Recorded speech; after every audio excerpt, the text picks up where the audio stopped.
U Domu omladine 26. januara publika će moći da pogleda remake kultnog ostvarenja Dušana Makavejeva iz 1967. godine. Ljubavni slučaj ili tragedija službenice PTT-a. Tim povodom naši gosti u Novom danu su glumica Marina Bukvički i reditelj Petar Mitrović. Dobrodošli u Novi dan. Dobro nas našli. Petre, film je oživjelo 9 reditelja okupljenih oko iste škole, Milutina Petrovića. Sada, od koga je potekla ideja da se napravi remake? Baš od Milutina je potekla ideja i to je urađeno u okviru škole Predator, čiji je on suvlasnik, a drugi suvlasnik je Nataša Pavlović, koja je montirala film. I film je po mnogo čemu specifičan, jer do sada nije nešto slično urađeno, gde je 9 autora radilo film praktično samostalno. Mi smo radili adaptaciju scenarija i režirali scene, tako što smo ih podelili ravnopravno. Marina, posle neke festivalske premijere, ovaj film će sada moći da se predstavi publici, širokoj publici, a i cijela glumačka ekipa će moći da se predstavi. Kako ste vi doživjeli rad na filmu, na ovom filmu? Pa, svaki novi projekat je nešto novo, što neko ko uzme da radi doživljava na poseban način. A ovo je bilo vrlo ovako specifično i odgovorno, zapravo iz razloga što je ovo mogu slobodno da kažem, i omaž Makavejevu, jer usuditi se da se napravi tako nešto nosi veliku vrstu odgovornosti. Sad, pošto je film napravljen kao digresija na ono vreme, prenešeno u ovo sada, mislim da će ljudima biti jako zanimljivo, jer smo bacili težište na neke aktualne stvari, pa čak i po pitanju seksualnosti. Tako da ja u ovoj novoj verziji igram jednu od glavnih uloga, pored Ljume Penov koja igra Belu. Ja igram muškog Arama u ovoj verziji, muškog Ahmeta. Tako da je naš odnos vrlo specifičan. Napravili smo muško-muške, muško-ženske, žensko-muške odnose i ono što je mene jako obradovalo je možda neki način razmišljanja da meni naravno bude lakše da to napravim, jer je jako dijametralno suprotno od onoga ko sam ja, da pokažemo kako se možda muškarci osjećaju u odnosu na žene u današnje vreme i koliko taj njihov ženski princip zapravo proradi u zajedničkom odnosu. Kada govorimo o originalu, odnosno o filmu Makavejeva, Evi Ras tada u glavnoj ulozi, sada je to Ljuma Penov. Taj film je, vi ste već pomenuli, bio onoliko cenzurisan, čak i u Velikoj Britaniji. Tu je ona čuvena scena gole Eve Ras i mačke koja je ušla u antologiju srpskog filma. Koliko je danas golotinja problem? Naravno, opravdana golotinja, ne ona bez razloga i bez smisla.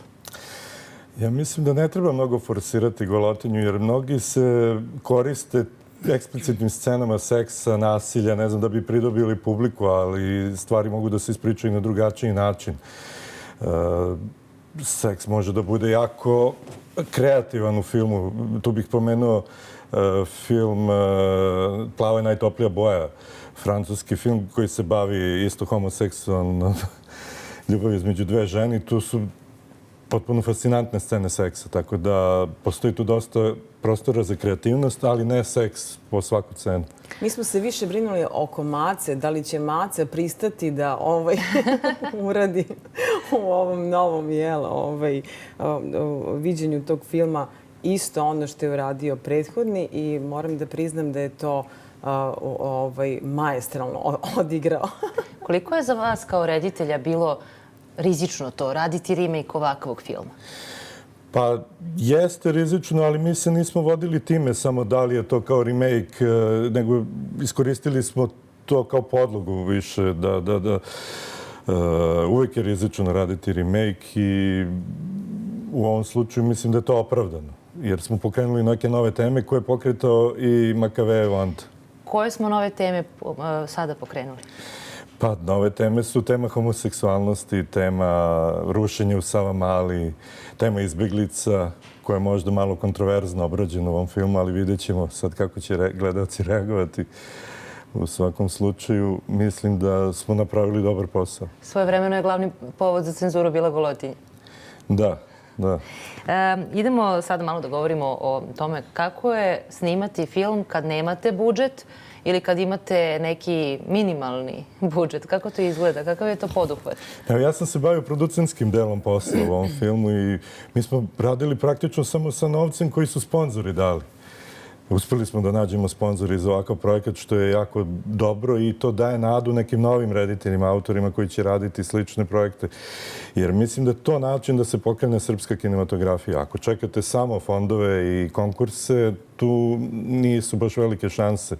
A ako se krene ovako u neki rizičan posao, neku vrstu gerilske borbe za film, onda postoji mogućnost da se otvori vrata neka. Ovo je prosto nešto što vam daje nadu da nije sve izgubljeno. Iz kog razloga? Pa umetnost je uvek, posebno film, bio digresija na stanju u društvu. Znate, vi više nemate srednju klasu i imate ekstremno bogate i na drugoj strani ekstremno siromašne. Što znači da apsolutno je to ogledalo i ovoga. Prosto se projektuje. Vi imate filmove sa visokim budžetom i imate filmove koji bez budžeta. Da, apsolutno. I sad šta je suština? Suština je ne izgubiti estetiku i entuzijazam. I prosto ovo što smo radili sve više i više projekti koji se rade bi trebalo da imaju smisla i da ne rade ljudi samo da bi snimili i nešto pokazali. Treba reći nešto i podsjetilo me jako na rad na fakultetu. Znate, kada ste glumac, kada studirate, onda s toliko entuzijazma radite neke stvari, snimate filmove, radite predstave i donosite sve svoje, uključujući i kostim, šminku. A ovo je bilo nešto malo drugačije, ali me podsjetilo na to neko lepo vreme i mislim da nije sve izgubljeno i ovo treba da bude samo podstrek mladim ljudima da istraju u svojim idejama. U svakom slučaju, verujem da vam nije nedostajalo entuzijazma s obzirom da je podršku za remake dao i sam Makavejev i Žilnik koji je svojevremeno bio njegov asistent na onom prvom filmu i Eva Ras koja je proslavila se ovom ulogom. Da, Eva Ras je trebalo i da glumi u ovom filmu. Ja sam se našao s njom, nešto smo pregovarali oko uloge i na kraju se nismo dogovorili, ali eto, bila nam je podrška na setu i tako. Nadamo se da će doći i na premijeru u četvrtak.